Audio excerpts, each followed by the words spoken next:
President, I've worked to ensure that the principles of justice, transparency, and accountability are not just mere words, but are in fact embedded in the fabric of our governance structures. As I prepare to hand over the reins of national leadership, it is appropriate time to reflect on the journey we have traveled together over the past 7.5 years. My presidency, in many ways, has been an extension of my legal career, a continuation of my devotion to the rule of law and the protection of the rights of all Ghanaians. One of my first acts as president was to ensure the independence of the judiciary. A strong, independent judiciary is the cornerstone of any democracy. It is the institution that Ghanaians turn to in times of dispute, and it should be above reproach. During my tenure, we have worked tirelessly to strengthen the judiciary, ensuring that it has the resources, the independence, and the integrity to fulfill its mandate. We've introduced electronic filing systems, reducing reliance on paper-based documentation, and streamlining the judicial process. This initiative has not only expedited the handling of cases, but has also enhanced transparency and accountability within the legal system. Lawyers and litigants can now file their documentation online, access case information, and receive updates on their cases in real time. This is a major leap forward in making justice more acceptable, accessible, and efficient for all Ghanaians. The establishment of a permanent modern court of appeal complex in Kumasi should help improve justice delivery for the northern sector of the country.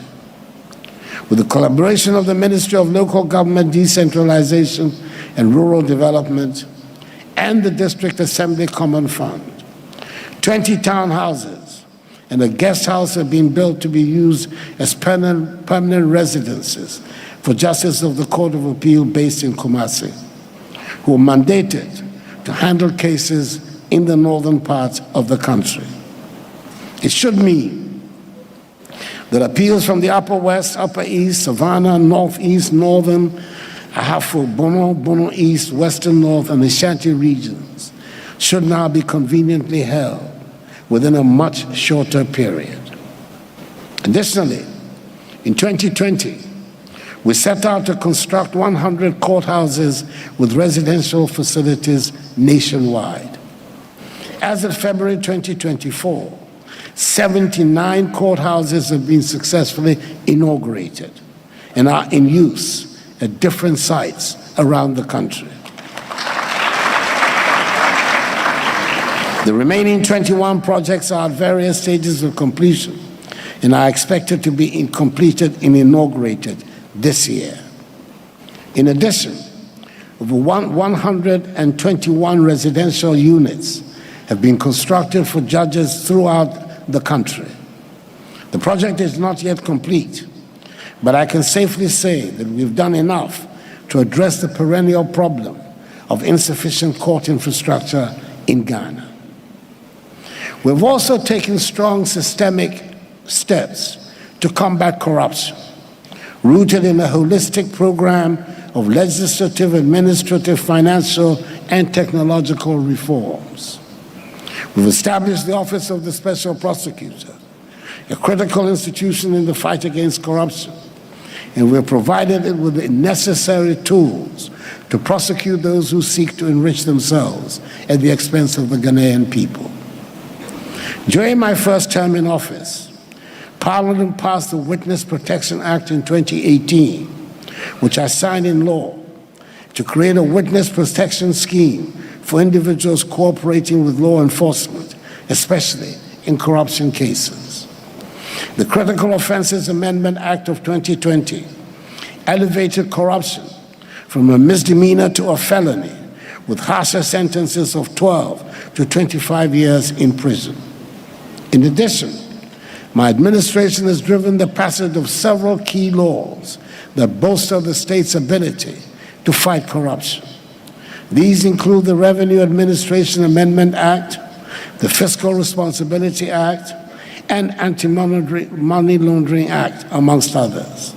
Together, these legal reforms have strengthened the institutional framework to combat corruption and ensure accountability. Administratively, a series of other far-reaching measures have been undertaken by my government to help in the fight against corruption. A memorandum of understanding has been signed by SHRAJ, IYOCO, Parliament, the Office of the Attorney General, the Audit Service, the Police Service, the Financial Intelligence Center, the Narcotics Control Commission, the Internal Audit Agency, the National Investigation Bureau, NIB, and the Office of the Special Prosecutor to this end. The use of technology has been pivotal in our efforts to combat corruption. We have introduced digital platforms for public procurement processes, reducing human intervention, and minimizing the opportunities for corrupt practices. These platforms have increased transparency, efficiency, and competitiveness in public procurement, ensuring that public resources are used judiciously for the benefit of all Ghanaians. The Auditor General's report for 2023, for example, revealed a significant decline in financial irregularities within the public sector, dropping by 5.2 billion cedis from the previous year, a 32% reduction. Furthermore, we have worked to reform our legal and regulatory framework to enhance transparency and accountability. We have strengthened the right to information, ensuring that Ghanaians have the tools they need to hold their government accountable. The passage of the Right to Information Act, which preceding administration had failed to accomplish, was an important milestone in this regard, providing citizens with the power to demand transparency for their leaders. By the same token, the Conduct of Public Officers Bill has passed the scrutiny of the Cabinet Committee on Governance and is now ready for presentation to the full Cabinet, after which it will be presented to Parliament for its action. I'm extremely hopeful that this will be accomplished before I leave office. It is also an undeniable fact that budgetary allocations for institutions actively engaged in public sector accountability, that is the Office of the Auditor General, the Judiciary, Parliament, the Commission on Human Rights and Administrative Justice, SHRAJ, the Ghana Police Service, the Economic and Organized Crimes Office, IYOCO, and the Financial Intelligence Center have all witnessed unprecedented increases since I assumed office in 2017. At the end of 2023, the budgetary allocation to Parliament witnessed a 100% increase compared to what I inherited in 2016.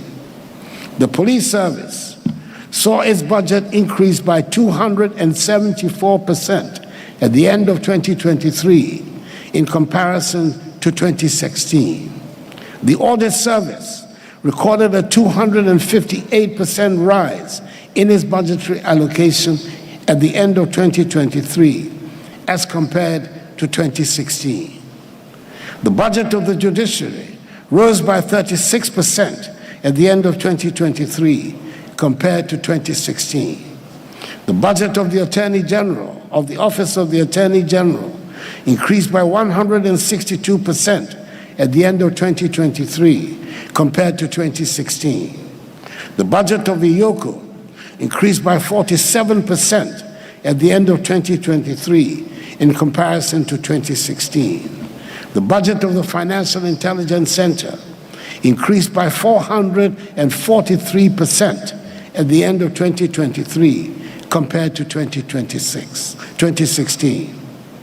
Whilst the budget of SHRAJ increased by 99% at the end of 2023 compared to 2016. These figures reflect my resolve to ensure that institutions of state of relevance in the anti-corruption agenda are properly equipped to discharge satisfactorily the mandate of their offices.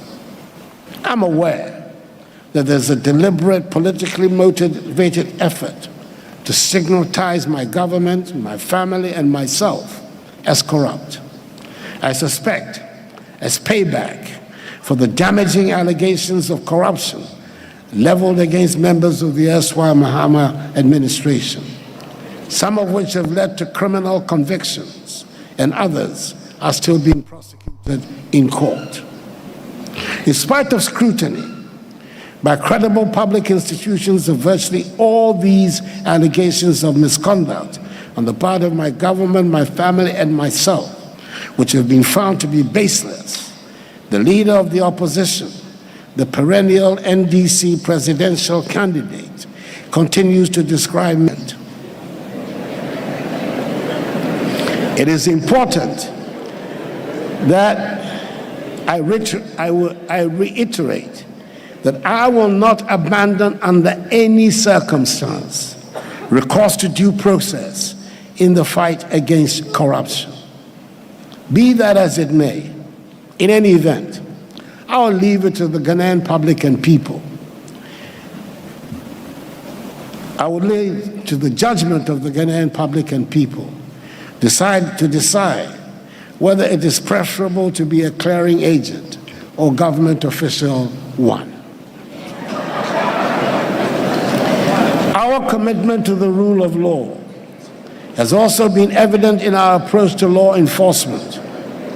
We have worked to ensure that our security agencies operate within the confines of the law, respecting the rights of all citizens. Human rights abuses, which were all too common in our past, have no place in a democratic Ghana. We have established mechanisms to ensure that those who abuse their power are held accountable. In the international arena, we have also sought to uphold the rule of law and champion democratic values. Ghana's voice has been strong in defending international law and human rights and advocating for democracy on the global stage. Work closely with our neighbors and the international community to advance peace and security, recognizing that a stable and democratic West Africa is essential for our own national security.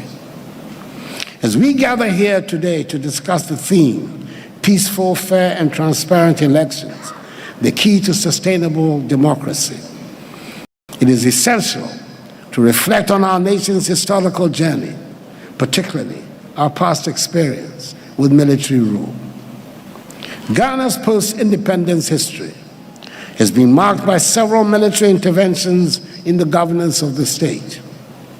The first of these occurred in 1966, when the one-party government of our first president, Kwame Nkrumah, was overthrown in a coup d'etat. This event set the stage for a series of military takeovers that would dominate Ghana's political landscape for the next 3 decades. Each of these regimes came to power with premises of restoring order, combating corruption, and revitalizing the economy. However, as history has shown, military rule often led to the opposite outcomes: the suspension of constitutional governance, the erosion of civil liberties, and the concentration of power in the hands of a few were the hallmarks of these regimes. Under military rule, due process was set aside in favor of decrees and edicts. The judiciary was emasculated, and the legal profession was marginalized. The Ghana Bar Association during these times found itself at odds with the military authorities as it sought to defend the rights of citizens and uphold the principles of the rule of law. Some of our colleagues paid a high price for their loyalty to these principles. Some were detained, others were exiled, and a few even lost their lives in the struggle for democracy and the defense of the rule of law. And may their souls continue to rest in perfect peace. The economic impact of military rule was equally devastating. The lack of accountability and the culture of impunity that characterized these regimes led to widespread corruption and mismanagement. Our economy, once the envy of the continent, was brought to its knees. Infrastructure deteriorated.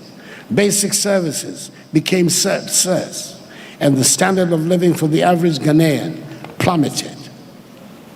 But perhaps the most profound consequence of military rule was the loss of trust in our institutions.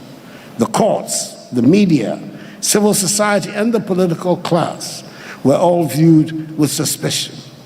The erosion of trust had long-standing effects, making the task of nation building even more challenging when democracy was finally restored. I have dwelt on these matters because I'm aware that a new generation of Ghanaians has emerged who are now politically active and who have little or no direct knowledge of these events, and who may be thus susceptible to the siren calls of those who would want to return us to those unfortunate, unproductive days. There will always be anti-democrats, those few who do not trust the capacity of ordinary people to make good decisions. There will always be those few who seek a shortcut to the exercise of executive power, people who are unwilling to do the hard work of popular mobilization and messaging required of democratic politics, but who nonetheless want to exercise executive power. It's to the eternal credit of the Ghanaian people that they continue to resist the blandishments of these so-called progressive politicians to embark on adventures that will set back the clock of progress. The return to democratic governance in 1993 has become a watershed moment in our nation's history. It marked the beginning of the Fourth Republic and a renewed attachment to constitutional government, the rule of law, and respect for individual liberties and human rights. The transition to democracy was not without its challenges, but it was driven by the collective will of the Ghanaian people to chart a new course for the nation. The Fourth Republican Constitution, promulgated in 1993, laid the foundation for the democratic governance we enjoy today. It established a system of checks and balances based on the separation of powers. It guaranteed fundamental human rights, and it provided for regular, free, and fair elections. The Constitution also enshrined the independence of the judiciary, affirming it as the exclusive final arbiter in disputes and the protector of the rights of citizens.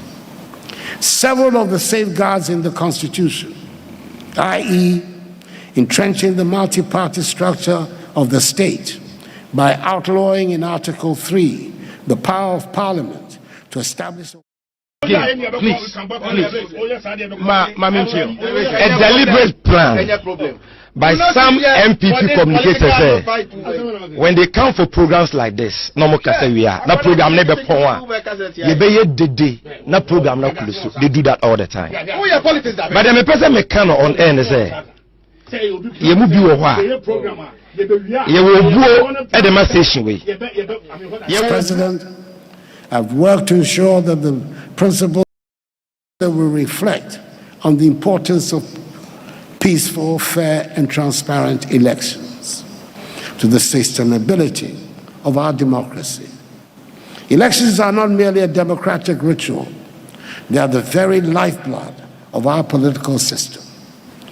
They are the mechanisms through which the people exercise their sovereign will, choose their leaders, and hold them accountable. For elections to fulfill this role, they should be conducted in a manner that is free from violence, manipulation, and fraud. The integrity of the electoral system is the foundation upon which the legitimacy of government rests. When elections are conducted fairly and transparently, the results accepted are accepted by all, even generally by the losers. This broad acceptance is essential for peace, stability, and the continued progress of the nation. However, the history of the African continent is replete with examples of elections that have gone awry. Elections marked by violence, by irregularities, and by a lack of transparency. Such elections have led to disputed results, political instability, and in some cases, open conflict. We should learn from these experiences and ensure that Ghana does not ever fall into the same trap. To this end, it is essential that all stakeholders in the electoral process, political parties, the Electoral Commission, the security agencies, civil society, the media, and the citizenry, pledge to upholding the highest standards of integrity. The Akufo-Addo government, on its part, will do everything within its power to ensure that the upcoming elections are conducted in an environment of peace, fairness, and transparency.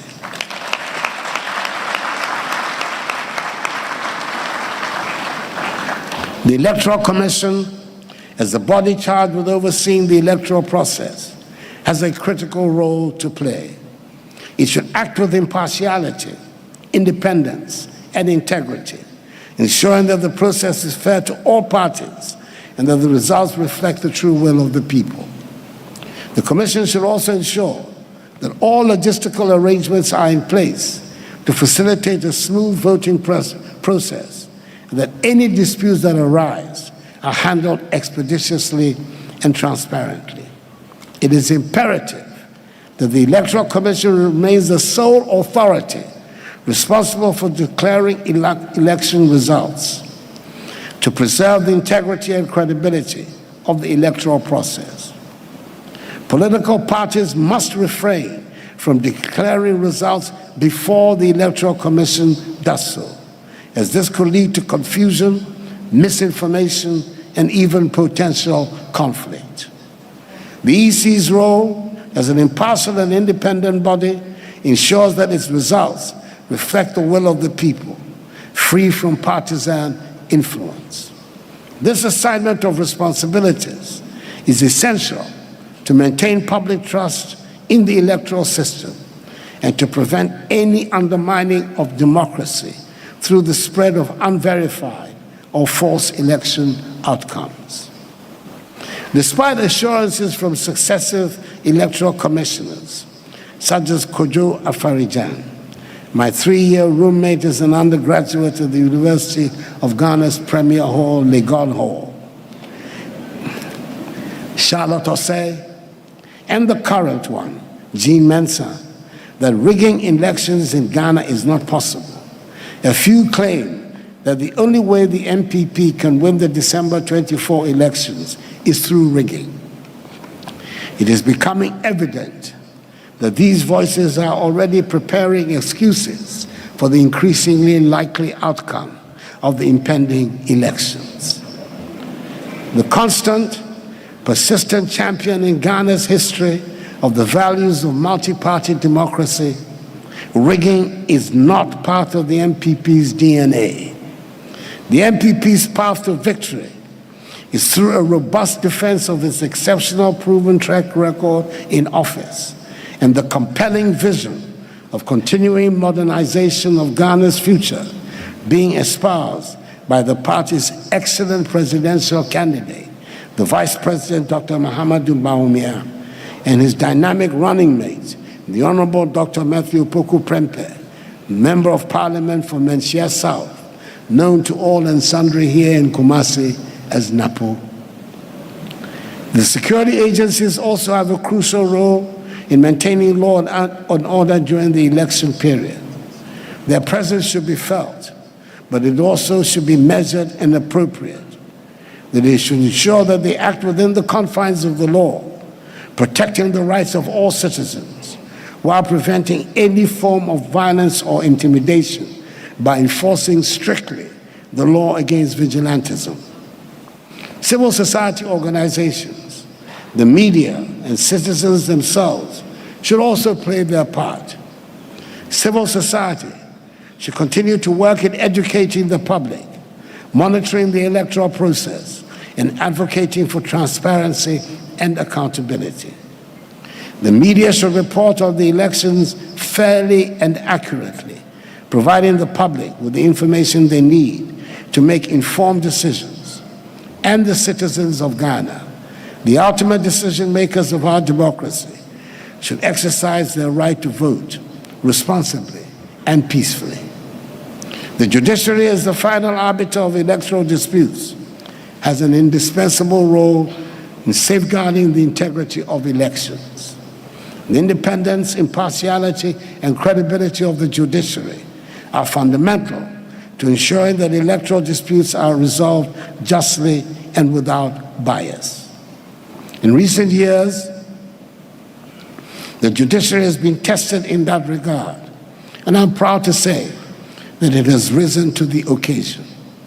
The courts have handled election petitions with the seriousness and thoroughness that such cases demand.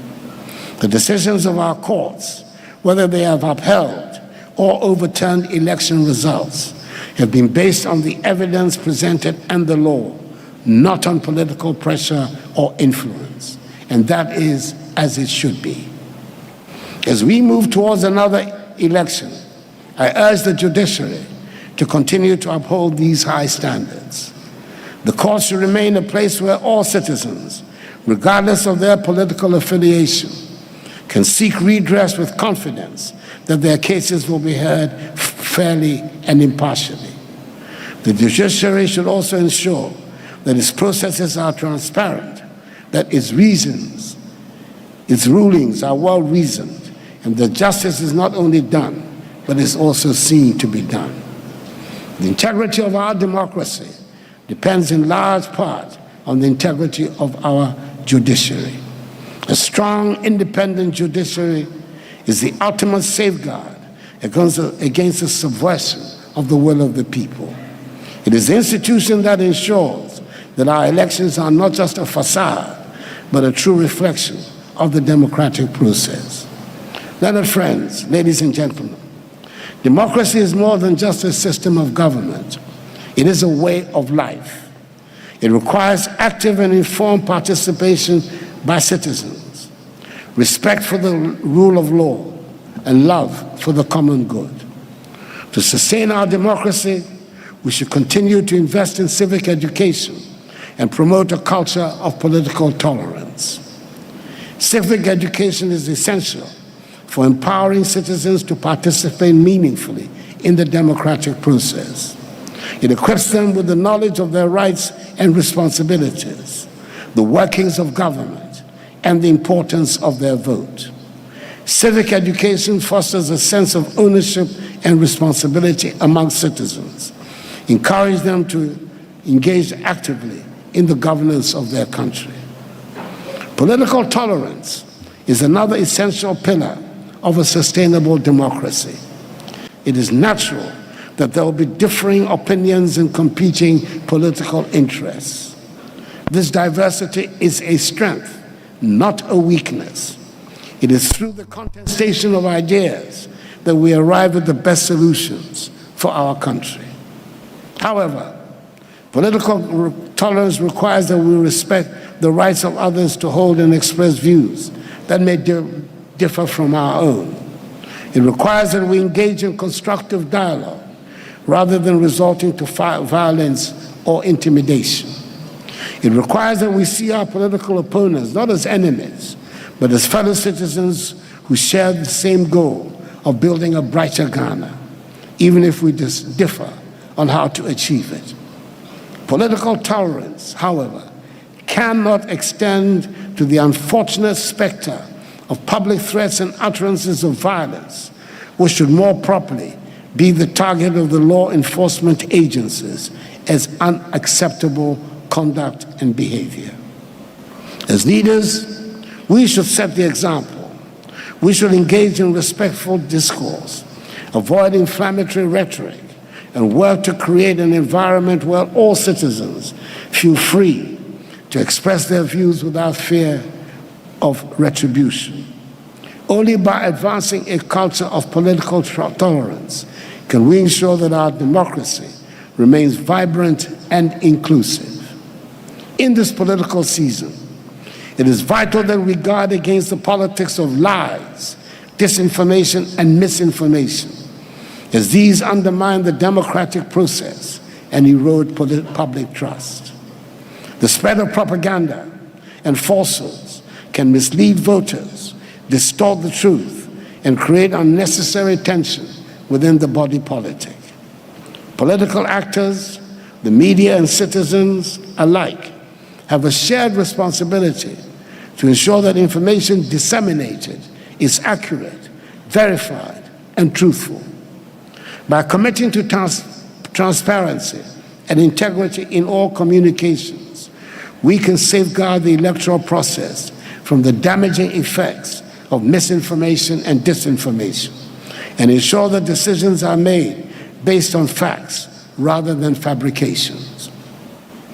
Failing to do so risks polarizing the electorate and destabilizing the very foundations of our democracy. That as members of the bar, we carry the heavy responsibility of ensuring that the public is accurately informed about legal matters. This responsibility is not just about explaining the law, but it is also about shaping public perception and understanding of the justice system. In a society where misinformation can easily spread, it is critical that the bar acts as a reliable source of information regarding guiding the public in comprehending complex legal issues. It is with respect responsible for officials of the Bar Association to give the impression to the public that the use of the word perverse by no less an official than the Attorney General and official leader of the bar to describe a judgment of a court is somehow reprehensible. The author of such a view betrays complete ignorance of the language of practice in the courts. It is a perfectly acceptable, hallowed use of language so to designate certain decisions of the court. For instance, decisions that can also be properly characterized as given per incuria. I myself, as Attorney General, use the same vocabulary to describe the decision of the ordinary bench of the Supreme Court in 2002 in the now celebrated Chatuchikata fast-track court case, which the full bench of the court ultimately validated on review. In the same vein, let me stress that the Ghanaian judicial system, unlike its American counterpart, with which some seek to draw comparisons, operates with distinct mechanisms, particularly in the appointment and tenure of judges, ensuring that our judiciary remains adaptive and attuned to the current needs of our nation. The recent proposal by the Chief Justice to appoint additional judges to the Supreme Court, which some have criticized, was a necessary and well-considered action to maintain the strength and efficiency of the judiciary. It is important to note that even in the United States, President Joe Biden has recognized the need for judicial reform, proposing changes to the Supreme Court to ensure it remains effective and reflective of modern values. This global perspective highlights that judicial appointments and reforms are essential aspects of maintaining a just and functioning legal system. The Ghana Bar Association should take the lead in educating the public, clarifying these issues, and reinforcing trust in our legal institutions. Furthermore, the jurisdiction of the American Supreme Court and of our own are widely dissimilar. The Ghanaian Supreme Court has a greater and much broader jurisdiction than its American counterpart. and by virtue of express constitutional fiat, is duty-bound to take all appeals and other applications to its various jurisdictions, and is precluded from relying on the well-known instrument of certiorari, by which the U.S. Supreme Court controls all applications to the invocation of its authority. The U.S. Supreme Court, sitting on top of an extensive federal judicial structure, which comprises 50 state Supreme Courts, coexisting with federal district courts and the Federal Court of Appeal, out of 7,000 applications to the exercise of its jurisdiction, relies on its certiorari procedure to admit only 150 cases for hearing each year in a population of more than 300 million people. In Ghana, a country with a population of some 33 million people, the Supreme Court began the 2022-2023 legal year with 414 cases pending as of July 2022. Throughout the year, a total of 525 new cases were filed, underscoring the continuing demands on the court's resources. Although 345 cases were concluded by the end of the period, the backlog grew, with 595 cases unresolved as of June 2023. This data highlights the increasing pressure on the Supreme Court as the number of pending cases continues to rise despite ongoing efforts to manage and resolve them. It is clear that facile, ill-informed comparisons do not serve the public interest. We would all do better to consider the Chief Justice's proposal on its merits and leave spurious notions of court packing alone.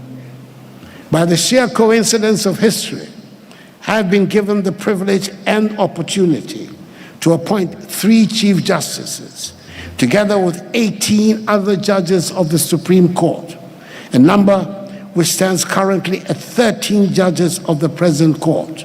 Indeed, only Justices Bafo Boni and Gabriel Scotty Poiman were appointed by predecessor presidents.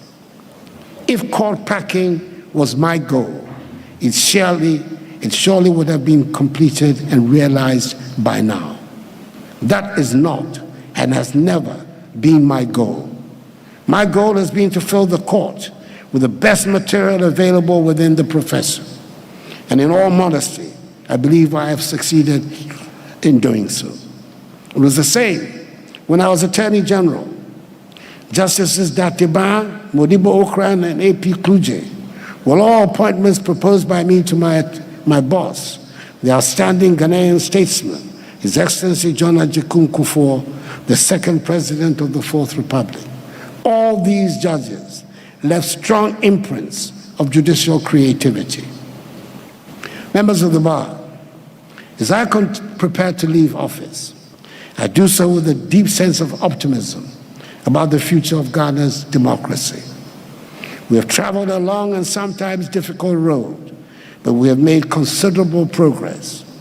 Our democracy is stronger, our institutions are more resilient, and our people are more determined than ever to build a nation that is free, just, progressive, prosperous, and united.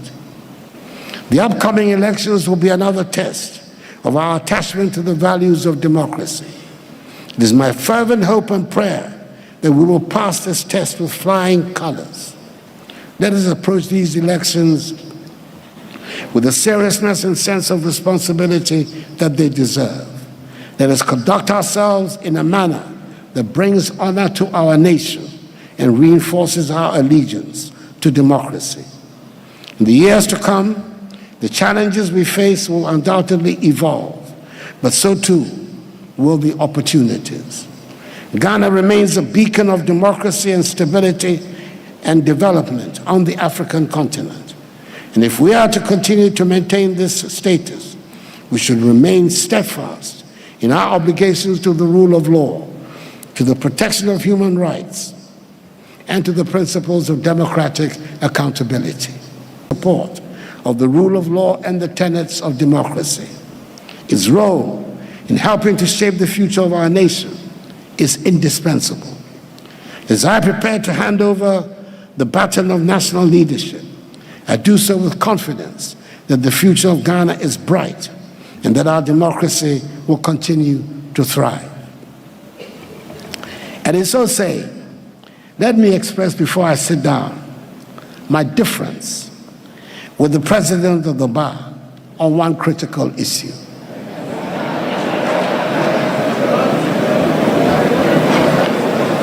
People who can afford to pay fees for the education of their wards should send them to fee-paying private schools. Public schools, that is schools funded by the taxpayer, should be free to all who would otherwise be unable to pay for their education. That is why the numbers of pupils who have access to secondary education has doubled since the introduction of the free senior high school policy.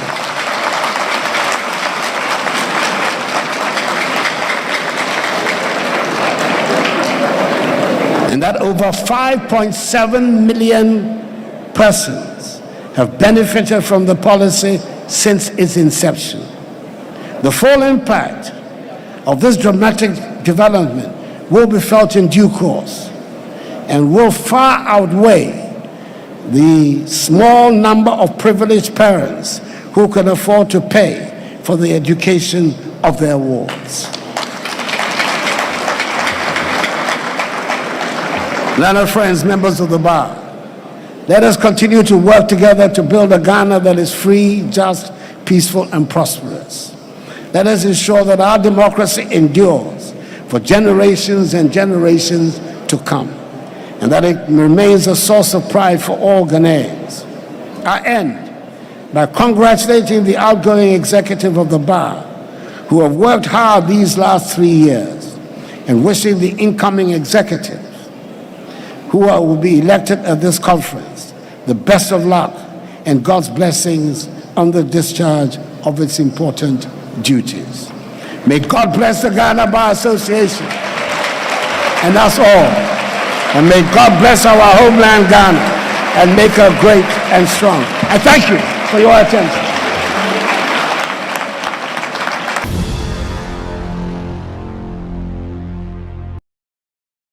As President, I've worked to ensure that the principles of justice, transparency, and accountability are not just mere words, but are in fact embedded in the fabric of our governance structures.